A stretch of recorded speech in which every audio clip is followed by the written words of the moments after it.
기술적으로는 이미 중국에 의해 추월을 당했고 시장적으로는 뭐 이미 압도당했고 네. 그런 의미에서 뭐 독일 뭐 자동차 강국 같은 나라도 지금 휘청이고 있습니다. 뭐 폭스바겐이 세 개의 공장을 문을 닫는다든가. 근데 이 자동차 기업 하나가 공장 하나 문 닫으면 그 앞에 딸려 있는 얼마나 많은 그렇죠. 그 공급업자들 또 다 같이 힘들어지는 거 네. 아니겠습니까? 맞습니다. 지금 그런 면에서 우리가 이 전기차 시장 혹은 배터리 시장을 중국에 뺏기고 있는 과정이기 때문에 우리나라의 뭐 완제품 기업은 그렇다 치더라도 공급업체들 1차 벤더부터 한 10차 벤더까지 네, 네. 있다고 가정하면 뭐 더 있죠, 사실은. 어떤 상황이라고 보세요? 우리나라 이게 저는 내수 경제를 좀 상징해 준다라고 보고 있거든요. 네. 그 좀 계속 좀 암울한 얘기를 네. 말씀을 드리는데 진짜 현실을 좀 직시를 해야 되는 네. 부분들이 있습니다. 소재라는 것은 실은 배터리를 만들기 위해서 사용되는 원료들이잖아요. 그렇죠. 근데 참 공교롭다라고 해야 되는지는 모르겠습니다만 이 소재들이 대부분이 이 땅 안에 있는 우리가 이런 자원이에요. 네. 예, 그 자원으로 구성이 돼 있거든요. 네. 우리가 보통 리튬이온에서는 필수 원소가 네 가지나 다섯 가지 정도를 봅니다. 그게 하나가 리튬, 그리고 또 하나가 코발트, 네. 또 하나가 니켈, 그리고 흑연입니다. 네. 그리고 어떤 그 분류하는 분들은 이제 구리까지도 이제 집어넣는 경우가 있거든요. 그게 이 땅 안에 자원으로 있는데 이게 한정이 돼 있단 말이에요. 네. 그리고 아무리 자기네 땅이 넓다라고 하더라도 뭐 있는 것도 있고 없는 것도 있을 거 아니겠습니까? 그래서 우리가 그런 것들을 이제 생태계라고 부르는데요. 생태계를 다 또 장악을 당한 거예요. 그렇죠. 예.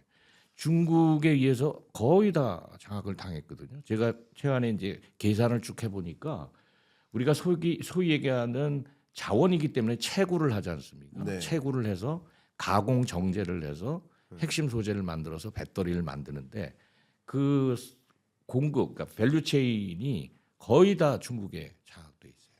특히 4대 소재를 보게 되면은 채굴은 거의 한 60%, 그리고 이 가공 같은 경우는 거의 80%에 육박하게 중국이 장악을 하고 있어요.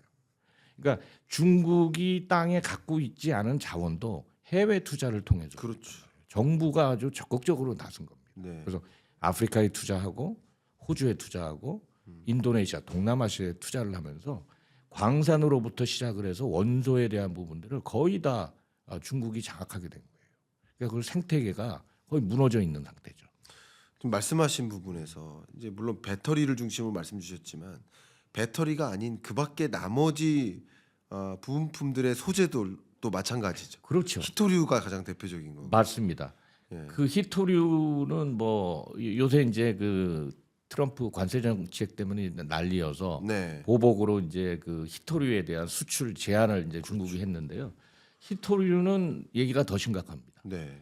히토류는 가공에 있어서는 거의 그러니까 예. 채굴에 있어서는 60% 이상, 그리고 가공에 있어서는 전 세계 수요 공급의 90% 이상을 차지해요. 그러니까요. 그러니까 철저하게 뭐 그런 자원 투자라든지 이런 건 이제 정부 주도하에서 진행이 됐었던 부분들이고, 특히 히토류는 전기차 시장은 핵심이 배터리와 모터입니다. 그러니까 배터리로 모터를 구동을 시켜서 이제 움직이는 건데, 네. 모터의 핵심 부품이 바로 연구 자석이에요. 네. 그 연구 자석에는 히토류가 반드시 들어요. 그렇죠. 예. 그래서 그 부분에 또 영향을 받을 수밖에 없고, 기타 뭐 다른 분야죠. 뭐 디스플레이가 됐던 반도체가 됐던 상당히 히토류에 대한 수요들이 작지만 아주 그 성능을 높이기 위해선 예. 필수적이거든요. 네. 이제 그런 부분에 이제 영향을 받기 시작하는 거죠. 그러니까 껐떡하면 이제 무기화된 거죠. 그렇죠. 그래서 에너지 안보라는 게 그냥 에너지만 가지고의 안보가 아니라 실은 자원에 대한 부분들도 동일한 개념으로 봐야 된다는 거죠. 그렇습니다. 예, 그래서 좀 심각합니다. 말씀 감사합니다. 그러니까 지금 미중 전쟁으로 이 소위 트럼프발 관세 전쟁이 치닫고 있잖아요. 그래서 지금 미중 전쟁으로 생각을 할 필요가 있겠는데 중국 입장에서 나름 미국의 강력한 그런 드라이브, 관세 전쟁과 같은 드라이브에 대응하려면 같이 관세율을 끌어올려서는 안 되거든요. 왜냐하면 미국의 수출액과 중국의 수출액의 차이가 나기 때문에 관세 전쟁 이외의 카드를 계속 꺼내 들어야 되는데 그 카드들 중에 하나가 바로 히토류 공급 차단인 거고 이것은 그 미국의 그냥 첨단 산업 생태계를 막는 역할인데 맞습니다. 아까 말씀하신 것처럼 채굴이라는 영역에선 60%지만 그것도 어마어마하지만 가공이라는 영역에서 90% 이상을 차지하고 있다 보니 사실 그러면 히토류 공급 중국이 안 한다 그러면 이건 굉장히 심각한 일이라고 볼 수 있잖아요. 우리나라도 그렇죠. 마찬가지고 네. 미국도 마찬가지고요. 우리 요소 공급 한번 차단했는데 난리가 났었잖아요. 맞습니다. 네. 요소 공급 차단인데도 근데 히토류 차단이다. 이건 정말 GDP 0으로 만들 수 있는 정말 어마어마한 충격일 거라고 저는 생각하는데요. 맞습니다. 예. 에너지 안보 얘기도 나왔고 이제 중요한 것들이 이제 국방인데 네. 실은 그 히토류가 많이 쓰여지는 부분들이 국방이나 이런 쪽에서 많이 쓰여지거든요. 그럼요. 무기라든지. 예. 그래서 아마 큰 데미지를 입을 거다라는 말씀이고 맞습니다. 그다음에 또 하나는 지금 이제 몇 년 전에 그 IRA라는 네. 분들도 거의 동일한 개념이에요. 저는 그거를 뭐 중국이 진입을 언젠가는 아마 할 수 있을 거다라고 봅니다. 지금 당장 그걸로 막어도. 네. 근데 미국 입장이나 서구 입장에서는 유럽 입장에서는 그 부분을 준비할 수 있는 시간을 이 시간을 버는 네. 그러한 전략이라고 저는 볼 수밖에 없어요. 그렇죠. 예. 예. 일정 기간을 시간을 벌어서 그동안 못했던 생태계를 조성을 해야 된다라는 강력한 아마 그 메시지가 있었을 겁니다. 중국식 생태계를 조성하려 하고 그러면 미국도 미국식 생태계를 조성하려는 거거든요. 그렇죠. 미국 내 밸류 체인을 완성하려는 거니까. 네, 결국 미국 내 밸류 체인을 완성하려면 중국을 배제시켜야 되니까. 맞습니다. 서로 그 싸움을 하고 있는데 그러면 미국식 밸류 체인을 가져가면서 중국을 배제하려는 트럼프식 움직임에 나름 대응을 해야 되니까 대응하기 위한 여러 수단으로서 히토류 공급 차단이 쉬운 일은 아닌데 자국으로서도 그죠? 어떻게 그걸 수출 안 합니까? 그 무지막지한 생산액을. 그런데 그걸 공급을 차단함으로써 중국식 생태계를 조성하는데 시간을 좀 벌기 위한 그런 전략을 강구하고 있다 이런 말씀을 주신 예, 거예요. 저는 개인적으로 그렇게 이해합니다. 중요한 말씀이시고요. 네네.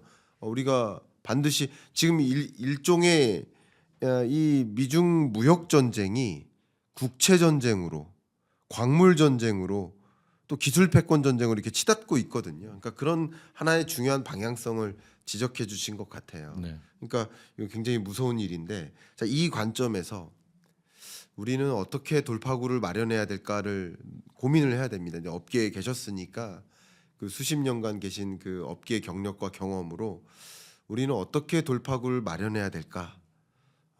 첫 번째는 우리 앞서 말씀 나눴던 중국의 기술 추격에 대해서는 어떻게 돌파구를 마련해야 될까? 또 미중 패권 전쟁의 이런 양상 속에 우리는 어떤 돌파구를 마련해야 될까? 이 두 가지 질문을 하나하나 드려보고자 합니다. 네, 네. 이미 미래 에너지 중심 리튬 이온 배터리라는 또 명설을 발간해 주셨기 때문에 이 책을 통해서 전달하는 메시지가 많이 있으시겠지만 우리가 지금 이 사안을 가벼이 진단하고 넘어갈 상황이 아니니까 자 그래서 돌파구에 대한 방향성 제안을 좀 부탁드리는데 첫 번째 중국의 기술 추격, 시장 장악 어떻게 대응해야 된다고 보십니까? 저도 뭐 앉아서 굉장히 고민을 많이 했어요. 이 부분에 대해서 도대체 이거를 어떻게 극복하지? 생태계도 다 장악당했고 시장도 뭐 주도가 되고 있고 그러면 우리가 해야 될 방법은 뭐냐? 네, 한 뭐 몇 가지 제가 아까도 말씀을 드렸듯이 지금으로서는 저는 기술 개발밖에 없다라고 생각을 해요. 지금은 기술밖에 없다. 예. 기술 개발 이퀄 인적 경쟁력이라고 봅니다. 네, 근데 그것도 지금 이제 심각한 문제가 뭐냐면 그 중국의 이제 가장 큰 배터리 업체인 CATL 같은 데가 R&D 투자액이나 그다음에 R&D 인력이나 그다음에 이 여러 가지 포인트에서 한국의 배터리사가 당해내지 못할 정도의 3사가 합쳐도 네, 그 투자비보다도 훨씬 많고 한 회사가 예. 사람을 뽑는 것도 확보하는 것도 훨씬 더 많아요. 그 얘기는 뭐냐하면 기술 개발에 대한 중요성 부분들이 물론 한국에서도 기술 개발 중요하다라고는 얘기하지만 실은 실질적으로 우리가 프랙티컬하게 가보면 얘기가 어쨌든 제가 거기도 썼습니다만 회사가 어렵다 하면 제일 먼저 손대는 데가 R&D예요. 네. 예, 들어가는 인풋 대비 아웃풋이 금방 나오질 않으니까. 그럼요. 예, 저도 연구원으로 꽤 오랫동안 있었습니다만 가장 힘들고 어려우면 기술 인력부터 손을 대거든요. 당장 비용을 줄여야 되니까요. 그렇습니다. 교육 부문, 네. R&D, 그러니까 약간 커스트 센터를 많이 줄이죠. 맞습니다. 예. 예. 그러다 보니까는 실은 그런 그 기술 개발에 대한 어떤 트렌드나 아니면은 히스토리들이 자꾸 중간에 차단되는 부분들이 되게 많다라고 저는 봅니다. 네. 그래서 이렇게 가서는 안 돼요. 특히 한국을 생각을 해보면 땅덩어리도 좁고, 네. 그다음에 인구도 지금 이제 5천만 좀 넘는 그런 수준 아니겠습니까? 남한만 네. 따지면. 그러면 그 안에서 우리가 아까 자원의 생태계도 뭐 만들고 싶어도 잘 안 되고, 예. 뭐 이런 상황에서 우리가 할 수 있는 방법이 뭘까? 그거는 정말 전략적인 부분들을 잘 세워서 기술 개발에 대한 트렌드를 미리 선제적으로 대응하는 수밖에 없다라는 게 제가 1차적인 말씀 메시지고요. 감사합니다. 네네. 제가 저희가 이 경인남과 토론합시다라는 시리즈라서 저도 의견을 조금씩 보태고는 있는데 네네.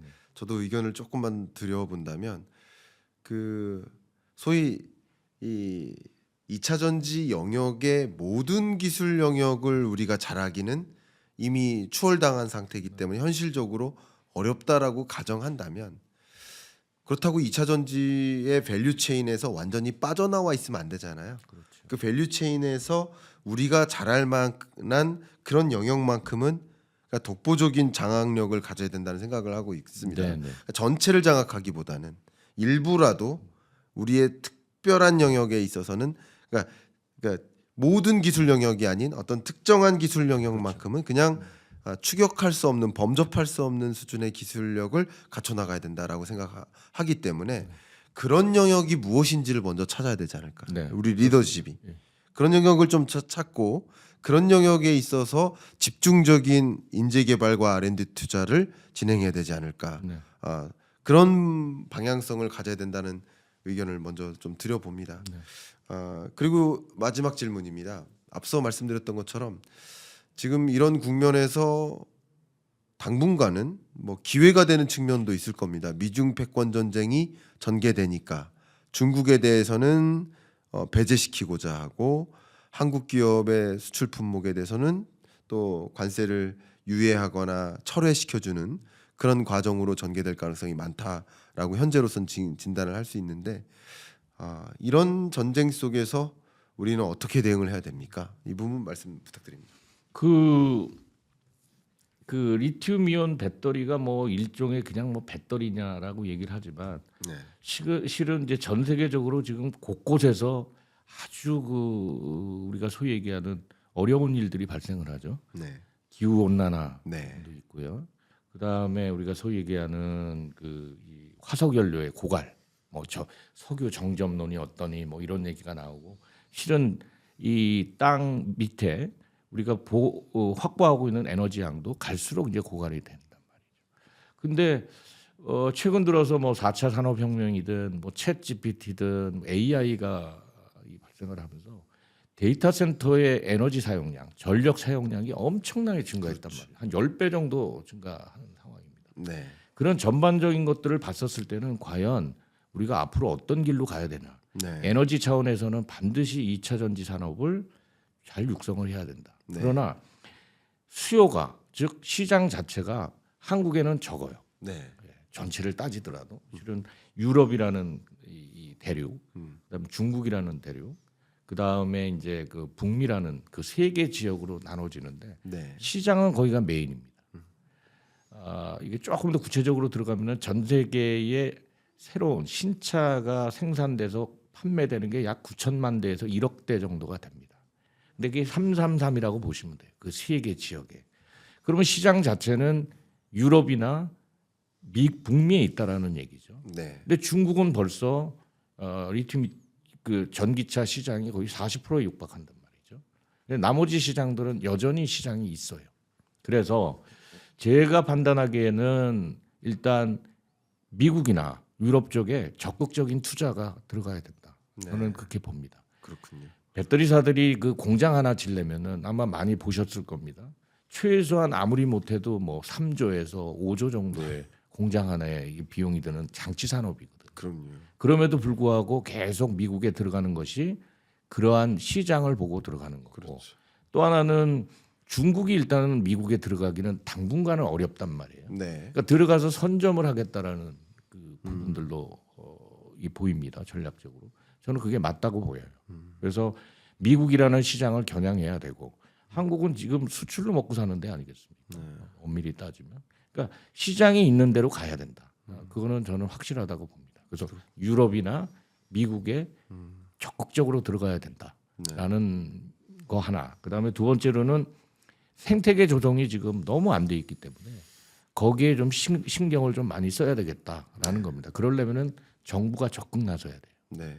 국가 차원에서 나서주지 않으면은 일개 기업들이 뭐 어디 광산에 뭐 투자했네 하지만 실은 정책 자체나 국가에서 추구하고 있는 지원해 줘야 되는 그러한 여러 가지 역할들이 있는데 그 부분들을 좀 더 적극적으로 해야 된다. 그래야 우리가 살아남지 않겠나 하는 생각이 듭니다. 네. 과거에 반도체에 그 일본하고의 어떤 마찰이 있었을 때 그쪽에서도 화이트리스트라고 해서 핵심이 되는 원료들을 공급 중지시켰잖아요. 2019년이죠. 네네, 아주 심각했지 않습니까? 네. 그래서 자체적으로도 개발하고 했는데 한국은 아무튼 그 생태계가 잘 조성이 안 돼 있는 부분들이에요. 네. 그래서 제가 거기 그 얘기를 했지만 정말 지치지 말고 꾸준하게 정부를 중심으로 해서 네. 지치지 말아야 된다. 그렇게 해야 된다고 봅니다. 마지막으로 말씀을 드리는 거는 생태계 중에서 왜 선진국에서 가공 그 원료에 대한 가공 부분들이 약했나 이렇게 따져 보면 네. 폐기물이 어마어마하게 나옵니다. 가공 그렇죠. 할 때요. 네. 왜냐하면 이 광석 안에 포함되어 있는 원소의 양은 대단히 작지 않습니까? 네. 그러니까 그거를 다 분리해내야 돼요. 그러니까 그럴 때는 굉장히 많은 이제 폐기물이 나올 수밖에 없어요. 네. 그다음에 뭐 아주 강력한 뭐 산이라든지 염기들을 많이 쓰고 하거든요. 네. 서구에서는 그걸 꺼려요. 환경 문제도 있고 환경 얘기하면 한국도 지금 뭐 다들 저도 뭐 굉장히 어려웠습니다만 네. 그 정도로 강하잖아요. 근데 엄밀히 따져보면 우리가 자원을 가지고 할 수 있는 비즈니스에서 그 부분을 무시한다라고 하면 결국은 뒤질 수밖에 없는 거거든요. 네. 그래서 서구에서 이 부분이 개발이 됐다라고 할지라도 실은 아까도 말씀드렸듯이 환경 문제 이런 부분들이 이슈가 생기다 보니까 안 한 거죠. 다 놓친 겁니다. 네. 그래도 중국은 뭐 세계 공장이라고 얘기할 정도로 이제 그런 부분이 잘 발달이 되고 정부 차원에서도 어떤 측면에 있어서는 많이 지원을 해주는 부분들이 있죠. 네. 그래서 국가의 전략이 필요하다. 그리고 그 전략을 실행할 수 있는 부서와 적극적인 정책이 필요하다. 저는 그렇게 생각을 좀 하고 있는 상황입니다. 네. 말씀 감사합니다. 지금 주셨던 말씀처럼 저도 이제 작년 여름에 그 조지아주에 좀 다녀왔었는데 그러시군요. 거기 아틀란타의 그 SK온 배터리 공장 증설 현장을 좀 다녀왔었는데 그런 모습을 보면서 참 많은 기업들이 살아남기 위해서 각고의 노력을 하고 있구나 이런 생각을 했는데 또 우리로서도 좀 고민되는 것들이 많이 있을 것입니다. 자꾸 미국에 공장 짓고 유럽으로 나가고 그러면 또 한국 또 생태계는 어떻게 되는가 하는 그런 물론 고민도 분명히 될 것입니다. 그래서 이럴 때일수록 정말 기업들이 나가면 한국 내수는 더 무너지는 거 아닙니까? 밸류체인이 더 붕괴되는 거 아닙니까? 대기업들이 나가지만 같이 나갈 수 있는 중소 중견기업도 있지만 못 나가는 기업도 있는 거 아닙니까? 그러면 그 인근에 있는 자영업자들은 어떡합니까? 이런 여러 가지 고민들이 굉장히 많은데 기업들의 선택과 또 우리 정책적인 선택이 지금은 뒤로 고민을 미룰 때가 아닌 것 같고 오늘 대표님과 말씀 나눈 이런 제반에 대한 사항을 잘 고려해서 정부는 정부대로 또 합리적인 정책 방향을 좀 설정해 주시고 또 기업은 또 기업대로 다른 해외 기업에 밀려나지 않도록 또 대응책을 강구하는 그러니까 무턱대고 나가지 말라 하는 것도 그럼 같이 죽자는 소리가 될 수도 있거든요. 기업도 죽고 내수도 죽고 그럼 같이 죽게 될 수도 있는 거거든요. 아예 무턱대고 안 나가는 것은 그러니까 뭐가 맞는 것인지 저의 그냥 간단한 의견은 나가는 기업은 나가되 그 나갔을 때 갖게 될 효용을 내수 경제와 쉐어할 수 있는 방안을 마련하는 것. 그렇죠. 이게 정치계가 고민해야 될 것이 아닌가 생각을 저는 하고 있는데 그러니까 안 나가는 것도 방법이 아닌 거예요. 그렇죠. 그래서 여러 가지 고민을 저도 하고 있습니다만 그런 지금 또 때도 때이니만큼 그런 고민 많이 해주시고 하시기를 바라는 마음 다 우리 정관계에서도 듣고 계시니까 꼭 생각해 주시길 바라는 마음 네. 담겠습니다. 끝으로 우리 대표님께 경영난과 토론합시다 출연하신 소감 말씀을 여쭤보고자 하는데요. 우리 미래 에너지 중심 리튬이온 배터리의 저자로서 이 산업의 패러다임 변화를 읽고 어떻게 대응해야 될지를 고민을 많이 해주셨는데 오늘 토론에 참여해 주셔서 인사이트 있는 말씀 공유해 주셔서 감사하고 감사합니다. 저도 책을 좀 추천드리고자 하고 대표님 소감 말씀 막 듣고 마무리하겠습니다. 네. 그동안에 이제 몇 차례에 걸쳐서 다른 경험들도 있지만 오늘처럼 좀 깊게 그리고 제가 그동안 이 책을 쓰게 된 이유 중에 하나도 기술을 하는 사람들은 기술만 그리고 우리 소위 얘기하는 주식을 하는 사람은 주식만 그러다 보니까 내용들이 이렇게 전체적으로 취합된 것보다는 그 원하는 파트에 따라서 이렇게 분석돼 있는 데이터들이 많았던 것 같아요. 그렇군요. 근데 저는 이제 현업에 있었던 사람 입장에서 산업계에 있던 사람 입장에서 보면은 정말 이 모든 것들을 다 이 합쳐져야만 모아야만 뭔가 방향을 잡을 수 있는 그런 상황이다라고 느껴서 많은 대중들이 좀 느꼈으면 좋겠다라는 차원에서 저희가 한쪽에 바이어스 되지 않고 좀 이렇게 길게 제가 펼쳐놓은 그 내용들입니다. 근데 그런 내용을 하면서 정말 고민스러웠던 것이 정말 너무 많이 뒤져 있구나 하는 생각을 좀 많이 했고 네. 그런 부분을 오늘 또 이 자리에서 우리 저 교수님하고 또 나눌 수 있는 그런 기회가 돼서 그리고 이런 메시지를 많은 분들이 좀 느끼시고 좀 심각하게 고민을 해야 될 시점이 아닌가. 한국 나름대로 아까 이제 그 내수와 이 해외 투자에 대한 부분에 고민을 하셨는데 저는 얼마든지 방법이 있다라고 생각을 합니다.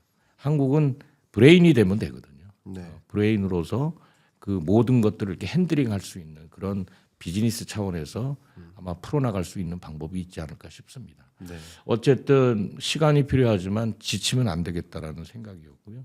그런 메시지를 이런 좋은 자리를 통해서 많은 대중들과 나눌 수 있다라면 뭐 더할 나위 없이 감사드리죠. 아무튼 우리나라의 2차 전지 산업 그리고 첨단 산업들이 정말 어려움을 잘 극복하고 정말 성장하는 그래서 우리나라가 현재 발전 속도를 계속 유지할 수 있는 그런 부분이 됐으면 좋겠다. 거기에 뭐 저도 조금이나마 미약하나마 힘을 좀 보탰으면 좋겠다. 그런 정도로 말씀을 드리도록 하겠습니다. 감사합니다. 오늘 출연해서 감사하고 인사이트 공유해 주셔서 정말 감사합니다. 마무리하겠습니다. 네. 감사합니다.